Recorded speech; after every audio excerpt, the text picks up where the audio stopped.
After Jesus had been taken from them and brutally crucified on the cross, the disciples of Jesus were left confused and downhearted. It had been 3 days since the tragedy, when 2 of the disciples began the 7-mile journey to a village called Emmaus. When they traveled together, they talked about the things that had happened. At a certain point in their journey, another man joined them and continued with them in conversation. The man was Jesus, their beloved master, but the disciples did not recognize him. The man asked, "What is it that you are talking about?"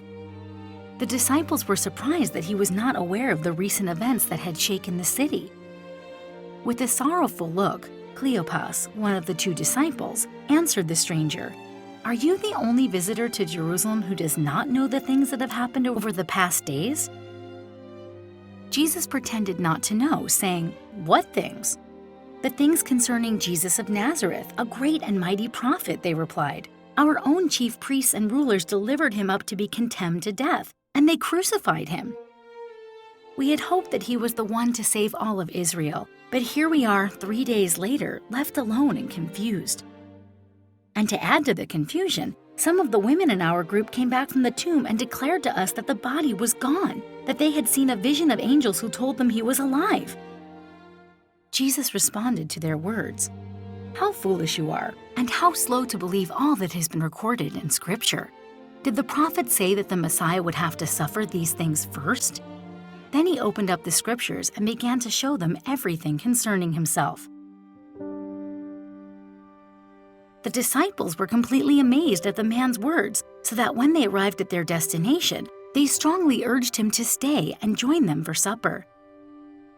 Jesus agreed to stay and sat down with the men. He took the bread before him, gave thanks to God, broke it, and handed the pieces to the disciples, and it was in that moment that they finally recognized him as Jesus, their beloved master. But no sooner did they recognize him that he vanished from their sight. The 2 disciples were filled with awe and completely overwhelmed as they recounted every word that Jesus had spoke to them. They exclaimed, "Didn't our hearts burn with us while he talked to us on the road and while he showed us the Scriptures?"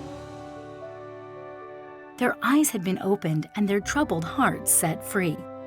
The stranger was Jesus, the long-awaited Messiah, and he was indeed alive.